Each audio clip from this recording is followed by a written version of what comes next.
Okay, let's dive in. We are unpacking a place that, it has become the absolute subject of every serious skier's fantasy of their Instagram feed lately. Revelstoke, British Columbia. If you follow the sport at all, you know the one statistic, the one number the marketers just want hammered into your brain. Oh, yeah. That number is 5,620 feet, and it's a staggering number. It's the most vertical drop in all of North America. Right. It's maybe one of the greatest technical achievements in, resort skiing infrastructure. It's the undeniable figure, and it's precisely what draws people halfway across the globe. They think they found the ultimate ski destination. It sets the stage so beautifully. But here's the number that I think you really need to focus on, the number that tells the true, complicated, and sometimes punishing story of Revelstoke. And that is zero. That is the number of other viable, easily accessible ski resorts you can drive to if the main highway, the Trans-Canada, closes. You might find a side road to, I don't know, a ghost town, but operationally, logistically, zero alternatives. Exactly. When you get to Revelstoke, you are committing.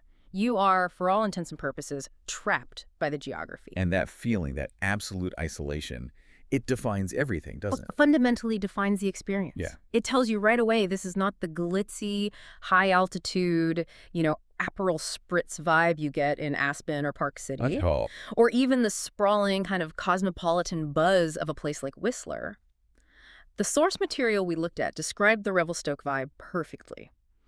It's dark timber, it's burning quads, and it's a town that was built for railway workers, for loggers, not for the international influencer class that's looking for, flawless convenience. So we're here because Revelstoke bills itself as the ultimate powder ski escape.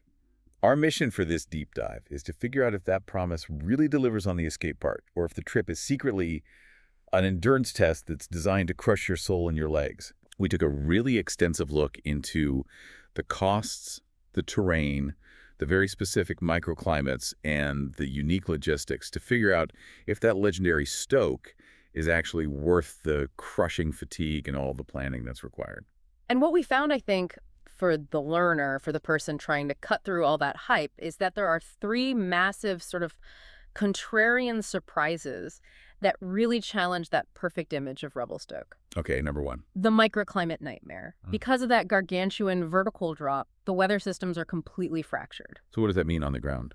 It means the base of the mountain is often actively raining, the total bummer, while the top is just getting gumped on with beautiful dry snow. Wow. You might have, say, plus 2 degrees Celsius at the base, so wet, miserable, freezing rain conditions, while at the exact same time you're getting a beautiful, dry, minus 10 Celsius at the peak. And that's not just a fun fact, right? Yeah. That has real gear implications. Oh, it makes gear selection a misery. You're basically dressing for two entirely different mountains that are separated vertically by a mile. Okay, so surprise number two is just critical to understanding the town's soul. It is not a ski town. Right. Not really. It is, first and foremost, a working railway town, an industrial town that just happens to have one of North America's greatest resorts bolted onto its side. And you feel that, don't you? The train noise. The rumble, the blast of the whistles, it's constant, day and night. It's always reminding every visitor that tourism is secondary to the town's actual function. They don't need you to survive, which honestly gives the town this really authentic grit. Okay, and number three, the logistics are sort of backward in a paradoxical way. Totally paradoxical. Getting there is an absolute headache. We're talking about the Rogers Pass choke point, which is a logistical hellscape we will definitely detail later. But once you're actually in the main Revelstoke town grid, you barely need a car. So it's walkable. Very. That proximity within the core means everything is walkable, or you can get a shuttle.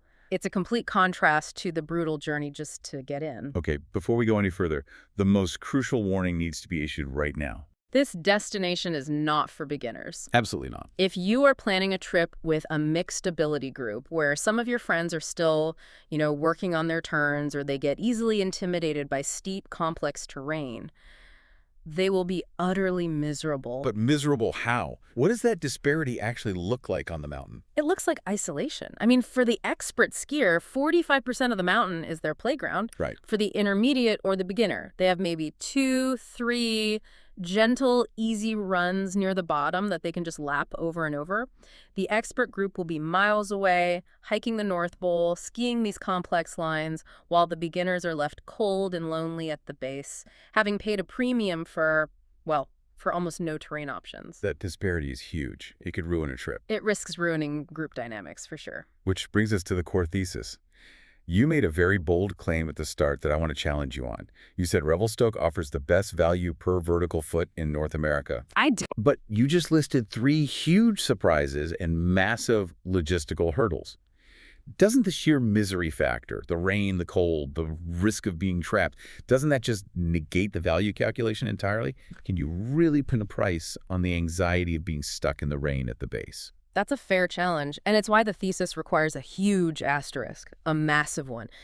Yes, if you look purely at the physical product, 5,620 feet of vertical for roughly $120 US, if you buy the ticket right, the mathematical value is, well, it's unmatched. Right. But that value only materializes if you are the right customer and if you execute the logistics meticulously.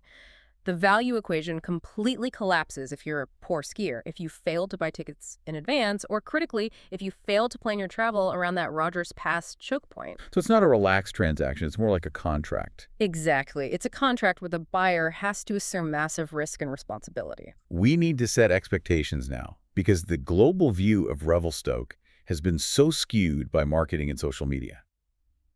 Let's jump into the context of hype versus reality, especially since this mountain sits in such a unique ecological zone. Yeah. The interior temperate rainforest. Right. The rise of Revelstoke on the international circuit it's undeniable. Why now, though? It's not just the marketing, right? There's been a fundamental shift in access. Yeah. As we noted, you only ever see the glory shots online. Yeah. The massive powder pillows, the 20-foot cliff drops, all bathed in sunshine. Social media definitely provides that aspirational imagery, but the real structural shift, the thing that opened this place up to the masses, was its integration into the Icon Pass. Ah, the Icon Pass effect. Yeah, Revelstoke used to be this mythical hidden gem. It was accessible only to, hardcore dirtbags, people who knew the mountains, who could camp out, who were willing to drive through hell to get here. Yeah. Once it joined that global circuit pass, it became a mandatory tick box destination for the global travel skier. And you can hear that change on the mountain. The sources we looked at detailed a noticeable shift in the soundscape. It used to be all Canadian and Australian accents, people willing to work for their turns. And Now it's a lot of New York, a lot of London, international travelers who are used to the conveniences of global resort skiing. And that shift creates the massive friction point we identified. Global circuit travelers, particularly those coming from high-service places like Vail or Deer Valley or major European resorts, they arrive expecting, concierges, seamless transit, instant dinner reservations. All the polish. If the Icon Pass has been bringing these crowds for years, why hasn't a major ski resort managed to build a proper, seamless infrastructure solution? Is this like intentional gatekeeping, or is the geography just too hostile? I think it's a bit of both. The geography dictates the cost. Building major redundancy or multiple large-scale access roads in this environment is just exponentially expensive. Sure. But culturally, the town itself kind of resists that high-end polish. The sources confirmed it. Revy doesn't really do concierge. The operational infrastructure of a railway town is still struggling to catch up to the demands of a global ski destination. And that mismatch is the primary source of frustration. So let's check the core claim that fuels the hype. The steep and deep guarantee. Is it steep? Confirmed. 35% of the terrain is classified as advanced. Which means nearly half the mountain demands significant commitment and skill. It is a serious athlete's mountain. And is it deep? Also confirmed. Statistically, the average annual snowfall is an incredible 10 meters a year. That's the dream. It is the dream. But that phenomenal snow accumulation comes with a necessary and immediate cost. The visibility reality. Because it's in the interior temperate rainforest. Exactly. That's why it gets all that snow. The moisture is constantly being wrung out of the air as it hits the mountains. So 10 meters of snow sounds amazing, but what does that interior temperate rainforest feeling actually feel like when you're on the mountain? It means that those stunning sun-drenched bluebird days you see online are incredibly rare. The reality is that it's typically gray, foggy, or completely socked in. Wow. You are often skiing by feel, using the silhouette of the trees around you for visual reference, not actually seeing the contours of the snow.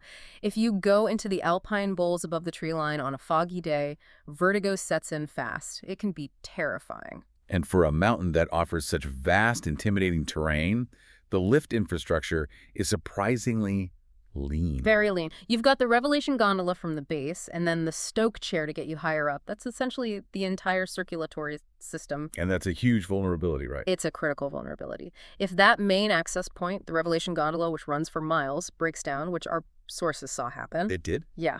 The dispersal capacity of the resort is just zero. You don't have 12 other chairs or 5 adjacent peaks like you might at Whistler.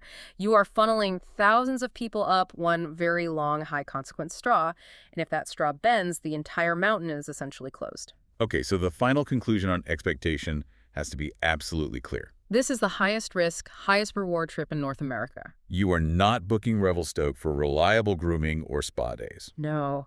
You are explicitly gambling on the weather and the lifts holding up for the single glorious chance of a life-changing powder run. If you hit that perfect day, it ruins you for everywhere else. And if you hit it wrong... It's a long, expensive trip for mediocrity, shrouded in fog. Now that we've framed the risk, let's talk about just getting into this isolated fortress. Because the journey itself is absolutely half the battle. It really is. The standard route, and the one we strongly recommend for its relative safety, is flying into Kelowna, YLW, and driving the remaining 2.5 to 3 hours. That drive is dangerously deceptive. It starts out incredibly scenic, almost benign. But then you hit Sycamus, and the environment changes completely, violently. How so? The road narrows. It becomes more demanding. The trees grow monstrously big. I mean, genuine old-growth timber. And you start seeing those heavy yellow signs for AV control, avalanche control. And the traffic shifts dramatically, too, from casual tourists to industrial power. Exactly. This is the Trans-Canada Highway, the main shipping artery for all of Western Canada. You're in a little rental SUV sandwiched between massive logging trucks and long-haul semis that are absolutely hauling. Right. They're doing 110 kilometers an hour on icy, high-speed curves because their schedule dictates it. It is a terrifying white-knuckle experience. And you have to factor in the northern latitude. You're probably arriving in the dark. Yeah, arriving at 4 p.m. in January, the sun is already gone. You're driving through these intense mountain passes and settling in after dark, which just adds to that feeling of isolation. Once you finally get there, you immediately notice that split identity we talked about. There's the resort base area, and then there's the town center, separated by a few kilometers. And they feel fundamentally opposed. The resort base honestly makes a poor first impression. It's sterile. It feels unfinished, like a satellite colony.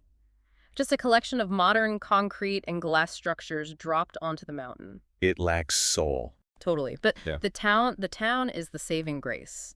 Downtown Revelstoke, especially along Mackenzie Avenue, is legit. It's got these classic brick buildings, neon signs from the 50s, and you immediately feel this palpable sense of community that's not just about skiing. The vibe is so different. It's communal, warm, and crucially without any pretense. Everyone is in toucats and flannel shirts. You won't see high-fashion boutique gear. It's functional, practical, cold weather wear. And that vibe is constantly underscored by the soundscape. The sonic signature of Revelstoke, it's not highway noise. It's the deep rumble of the train and the sound of the train whistles echoing off the valley walls, day and night. It's a constant reminder. Industry first, tourism second. You're a visitor in their working town. And as a visitor, you need to prepare for the cold. This is a critical packing detail. The cold in Revelstoke is a damp cold. Not the dry, crisp cold of Colorado or Utah. No, this is a damp cold that seeps into your bones. Typical city winter coats are completely inadequate for standing in those long morning lift lines. That damp cold and the town resort separation brings us to the shuttle and taxi trap. Yes. If you stay in town, which we recommend for the vibe, you're relying heavily on the shuttle to get up to the base every morning. The trap is simple. The shuttle system ends relatively early, often around 6:30 or 7 p.m., right when people are settling into a press or a late dinner at the resort. So if you linger for that last happy hour drink, You're immediately reliant on the local taxis to get back down the hill. And we have to be brutally honest. Taxis are scarce. what does scarce mean? Like a 20-minute wait? Scarce means you might be waiting for an hour or more in the cold, wet air. The town is small, the number of drivers is fixed, and when that shuttle stops, the demand just spikes. So it's a huge mistake to rely on a taxi for a late-night ride. A mistake that could leave you freezing, frustrated, and with a huge emergency transportation bill. You have to plan your evenings around that shuttle schedule. Okay, let's open the spreadsheet. Let's talk Turkey. We know it's a high-risk pilgrimage, but we need to talk money. Brace yourself. Canada, especially mountain towns, is not a budget destination. Let's start with the biggest fixed cost, the lift ticket. If you walk up to the window to buy your pass for the day, you are paying over 160 Canadian dollars. That's about 120 US dollars. That is a massive barrier to entry. It's the single most important warning we can give. Do not walk up to the window. Right. If you don't have an Icon or Mountain Collective Pass, you absolutely must buy your day tickets online, weeks, even months in advance. Yeah. That can bring the cost down considerably. But failure to pre-purchase just ruins your budget from day one. Immediately, it turns an expensive trip into a financial disaster. Okay, so accommodation. We modeled a standard 5-day trip, 4 days skiing. And we found 3 very distinct, hugely different tiers of lodging. Let's start with the low tier, the dirtbag or backpacker budget. That's dominated by the Cube Hotel. It's basically a high-end boutique hostel. It has private sleeping modules, high-tech key access, clean shared bathrooms. Yeah. And the price. Around 80 to 100 Canadian dollars a night. It's the base camp for solo travelers who are prioritizing the vertical over vanity. But there's a trade-off, communal living. Exactly. You're dealing with noise from other travelers, and you sacrifice private space. It's affordable, but you have to accept those limitations. Okay, mid-range. This is where the infrastructure struggles. There isn't much dedicated mid-range hotel stock. You're looking at Airbnbs in town, which vary wildly, or classic Canadian motels like the Swiss Chalet Motel. Price for that. You're looking at a solid 200 to 300 Canadian dollars a night for that category. And then the high end. This is almost all at the resort base, right? Almost entirely. The Sutton Place Hotel. Pure ski in, ski out convenience, and you pay an astronomical premium for it, anywhere from 600 to 900 Canadian a night in peak season. Let's do that value analysis again. Is Sutton Place worth $800 a night? The rooms are nice, the convenience is great, but if you're paying that just to avoid the shuttle, you are completely isolating yourself from the best part of Revelstoke, the town's authentic food and bar scene. So the value proposition is actually poor for the high-end traveler. It is, unless avoiding the road is your absolute non-negotiable priority. You're paying a huge premium for convenience and sacrificing all the atmosphere. Let's move on to food, another surprise cost area. Because it's a mountain town at the end of a long supply chain, groceries are roughly 20% more expensive than in a city like Vancouver or Calgary. So if you plan on cooking, brace for sticker shock. But dining out has some hidden value if you choose wisely. It does. A burger and a beer at the Village Idiot, a local institution, will run about 35 CAD with tip. But here's the saving grace. The portions are massive, almost aggressively so. Right. One pizza can feed 2 people for 2 days. Exactly. The value is hidden in the sheer volume of food you get. And if you go high-end, place like Woolsey Creek. Sophisticated, excellent meal, but it will easily push 100 CAD per person before drinks. Dining out every night will quickly negate any savings you found on your hostel. And then there are the extravagant activities, the reason many people make the pilgrimage in the first place. Revelstoke is the Healy ski capital of the world. This is the ultimate splurge. The ultimate. A single-day trip with a premier operator like Selkirk Tangiers runs between 1,500 and 2,000 Canadian dollars for 1 day. An enormous expense. It is, but the quality of the terrain and the snow are legendary. Tell me more about that anecdote. The skier who spent $1,800 on a single day and said it ruined resort skiing forever. What do they mean by that?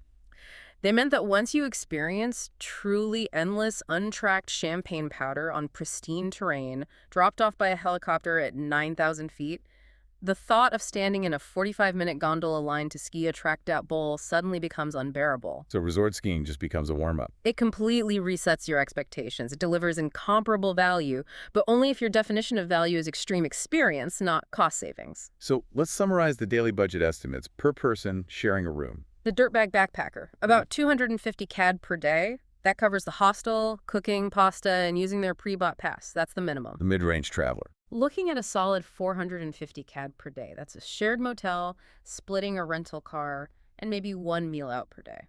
And the luxury traveler, factoring in that hilly day. Easily 1,200 CAD per day or more. Yeah. The helicopter is the main driver of that cost. So here's the key insight, connecting all this back to your ability. The final value verdict hinges entirely on your skill level, doesn't it? It does. If you're a strong, expert skier who can tackle 45% of that mountain, the value is incredibly high. The terrain is unmatched, and you're maximizing every one of those 5,600 vertical feet. But if you're an intermediate, The value is terrible. You're paying premium remote mountain prices and enduring massive logistical hassle for very limited terrain. Other resorts offer better infrastructure and more variety for that price point. Okay, we've established this is a pilgrimage that demands rigorous, almost military precision in its planning. Let's talk about the 3 logistical traps that will absolutely derail your trip, starting with the big one. Trap number 1, the Rogers Pass closure. This is the logistical catastrophe point. If you choose to fly into Calgary and drive west, you must cross Rogers Pass. It's a high-altitude choke point that closes frequently and unpredictably for avalanche control. Tell me why they close it. What's the mechanism of that control? It's often for planned or unplanned explosive control. Parks Canada manages it, and they actively mitigate the risk by using explosives, often fired from artillery, to trigger controlled avalanches. Wow. And for safety, they have to completely shut down the highway during that process. And we're not talking about a 20-minute delay. No. These closures can last from 2 hours for a quick blast to an entire unforgiving 24 hours or even longer if the weather is unstable. And there was that terrifying real-world example in the source material. Travelers stuck in Golden, BC, the last town before the pass, were forced to sleep in their cars because every single hotel and motel was instantly booked solid once the highway closed. That one detail just changes the entire risk assessment of the trip. Absolutely. You have to consider you could lose 2 full days of your vacation and spend a fortune on emergency lodging just because of a road closure. So the fix is non-negotiable. If you're flying in, Fly into Kelowna, YLW. The drive from the west is significantly safer and far less prone to those critical 24-hour closures. and if you insist on Calgary, You must build a full buffer day into your itinerary. Never, ever attempt to drive and fly out on the same day. You're risking missing your flight home. okay, trap number 2, the Stoke microclimate. We mentioned the rain at the base and the snow at the top. This isn't just a weather phenomenon, it's a gear management crisis. Because you dress for the cold up top. Right, you dress for -10, which is dry and beautiful, but when you ski down 5,000 vertical feet to the gondola base, it's +2 and actively raining. And the misery is what happens next, right? Correct. Your outer layer gets soaked by the rain, then you get on the long open stoke chair or the gondola and you ascend 5,000 feet back into the freeze zone. That soaked layer rapidly freezes into a solid shell, chilling you to the bone. It sounds absolutely miserable. It is, and many city skiers whose gear isn't truly waterproof completely underestimate this vicious cycle. So the fix requires serious investment in gear. High waterproof ratings are mandatory. We're talking professional-grade Gore-Tex or an equivalent. If your gear is just water-resistant, you will be miserable. And layering is essential. You need base layers that wick moisture away, not cotton. Critically. A spare pair of goggles. Bring one pair with a high-visibility, light-enhancing lens for fog and one with a darker lens for sun if it appears. You will likely swap them midday. Showing up with only one pair is just planning for misery. Okay, trap number 3, the North Pole bottleneck.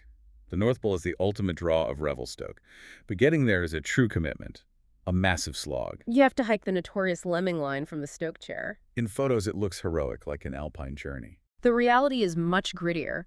It's a sketchy, icy, out-of-breath conga line of people struggling uphill with heavy skis on their shoulders at high altitude fighting for purchase. It is the immediate physical test that separates the truly fit from those who just bought a new jacket. And this bottleneck means instant crowds in the best terrain. Exactly. The fix for the North Pole is simple but demanding. Go early, go hard, or don't go at all. The locals beat the crowds. Every time. On a powder day, that bowl is tracked out by 11 a.m. You need to be on the first gondola, hit the stoke chair immediately, and start hiking. Is there an alternative? If you're fit but want a slightly faster path, you can learn the traverse entry, which the source is called the drop-in. It avoids hiking quite as high, but you sacrifice some of the freshest lines at the top. And while we're talking about high mountain logistics, we have to mention connectivity. Cell service is spotty. In areas like the North Pole, it's basically zero. Do not rely on your phone for navigation or to find your group. Okay, and finally, the subtle but expensive gear trap. Your skis. If you're coming from the East Coast or a resort known for groomers, your narrow carving skis like 80 millimeters underfoot will sink, fight you, and make your life miserable on that deep snow. Need wide skis. You need 100 millimeter plus width here. Anything less is just signing up for constant leg burn and unnecessary effort. So what's the recommendation? Rent high-performance demo skis in town at a place like Valhalla Pure or the Wax Bench. It's often cheaper than flying with bulky skis, and you get the absolute right tool for the current conditions. We need to shift gears now and talk about safety.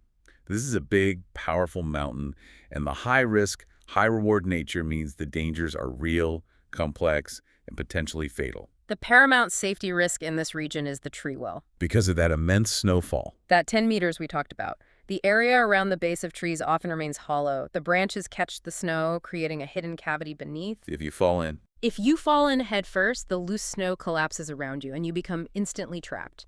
You can't right yourself, you can't climb out. It's a silent killer, and people die this way every year. What is the absolute non-negotiable protocol here? It is absolute. Never ski the trees alone. This is not the friends on a powder day rule where you just meet at the bottom. You must ski with a buddy and maintain constant visual contact. And if you lose sight of them? You stop immediately, you shout, you search. It's a constant, vigilant buddy system, and it is mandatory in the deep snow zones. The natural terrain also presents the risk of cliffing out. Yeah, the mountain is not neatly marked everywhere. You can be following what looks like a beautiful powder field, and suddenly it just ends in a 40-foot drop. Navigation here demands respect and caution, especially on those foggy days. Let's talk about the physical demands, the human endurance needed. Even before you start skiing, those morning lift lines on a powder day Can stretch up to 45 minutes to an hour, just for the gondola. Standing in that damp, seeping cold for that long is a physical drain before you even start. And once you're up high, the Stoke chair is completely uncovered. When that Revelstoke wind howls at altitude, it truly cuts right through you. All that expensive technical gear is necessary just to survive the ride up. You're fighting the elements constantly. But the real, soul-crushing endurance test is the vertical drop itself. The leg killer. At 5,600 feet, you're skiing runs that are twice the length of a standard big run in Colorado. Which means your muscles, your quads, your hip flexors will hit catastrophic failure before your lungs do. So you mentioned doing squats for 2 months beforehand. That flow moment you described later hitting Kill the Banker, was that validation that the pain was worth it, or just proof you survived long enough to enjoy 10 seconds of perfection? It was validation that the preparation was essential, but also proof of the physical toll. That intense flow only lasts for seconds because your body just can't sustain that load for 5,000 vertical feet. Unfit skiers are done by 1 p.m. Absolutely done. They're sitting in the lodge having paid $160 for 3 runs. If you want to maximize the value, you have to maximize your physical readiness. Revelstoke is not about cruising. It's about holding on for dear life. And finally, a minor but important risk. Gear theft. It's rising. If you have a $1,200 set of skis, do not leave them unlocked and unattended while you go for lunch. Bring a small cable lock. Okay, we've covered the logistics, the costs, the pain. Now, the reward. What are those transcendent moments that actually justify all of it? My best memory is that specific flow moment. Hitting the run called Kill the Banker right under the gondola line. It's steep, it's full of pillows and boulders. Right. I hit it at 2 p.m. My legs were just screaming, but I found a line, dropped off a small pillow, landed in the soft, quiet snow, and for about 10 seconds, the world went completely silent. Wow. It was pure, intense, momentary flow.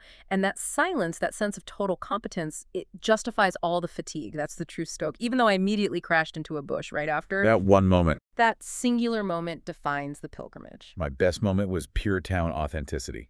It was the evening after a foggy, low-vis day, and we went to the taco club downtown. I was expecting overpriced, mediocre tourist food. And The complete opposite. We were drinking local Mount Begbie craft beer, eating these massive, savory pork belly tacos, and the bill was completely reasonable. It confirmed that the town, separate from the base, is genuine and focused on quality. It was a massive emotional lift. now for the disappointments, the reality checks. My biggest was the icy groomers. I know you come for powder, but on days without fresh snow, the sheer steepness of runs like Snow Rodeo means they get scraped down fast. They turn into icy sheets. Terrifyingly fast, hard, icy sheets. If there's no powder, the resort loses about 50% of its appeal instantly. You're left with high-consequence, hard-pack runs that are scary, not fun. And that's not what you paid for. Not at all. And my other major disappointment was the fog tax. We had one day where the visibility was 0. You couldn't see your ski tips, vertigo sets in fast, and we were essentially skiing by braille, paying $160 for the privilege. That feeling of paying top dollar for zero visibility and high risk is crushing. And it's a non-zero chance in that climate. And finally, the Prez atmosphere. The base area spot, Rockwell's, is functionally disappointing. It just lacks energy. Yeah, you don't see live music, no table dancing, everyone is just too tired. After conquering 5,600 feet of vertical all day, the mood is one of exhausted, quiet contentment, not wild celebration. So let's wrap this into a decision matrix for the learner.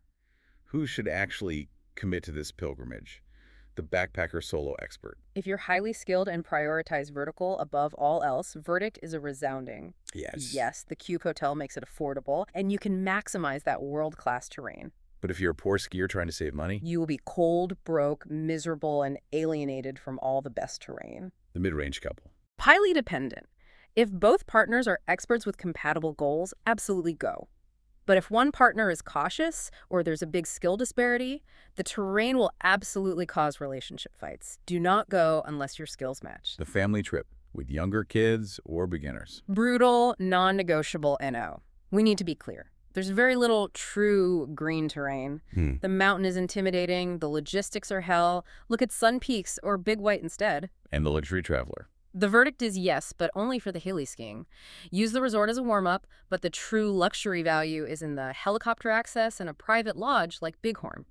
Just staying at Sutton Place and skiing the resort is not luxurious enough compared to other global resorts. Okay, if Revelstoke sounds like too much, you need alternative. We sourced 3 fantastic options. For that steep hippie vibe, go to Nelson, BC and ski Whitewater. Logistics are even harder, but the tickets are cheaper, the lifts are ancient, and the town is culturally richer. Genuine small-town BC character. For big mountain luxury and beginners. Head to Whistler Blackcomb. Easy access from Vancouver, better nightlife, more beginner terrain. The downside: it's easily 30% more expensive, lift lines are double, and the snow is wetter coastal cement. And for consistent powder on mellow terrain. Book a trip to Niseko, Japan. Higher flight costs, but daily costs are often lower.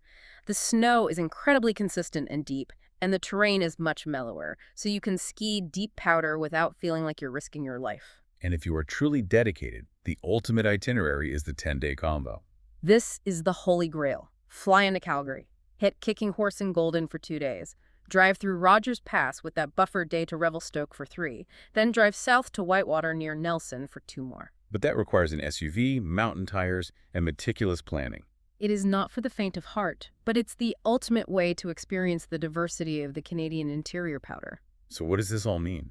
The final ultimate takeaway about Revelstoke is about the nature of the experience itself. Revelstoke is not a vacation, it is a pilgrimage. You go there not to relax, not to be pampered, but to test yourself, to feel small against the sheer scale of the mountains, and to conquer the vertical. It is 100% worth it if your goal is to ski the hardest, most massive terrain you have ever encountered.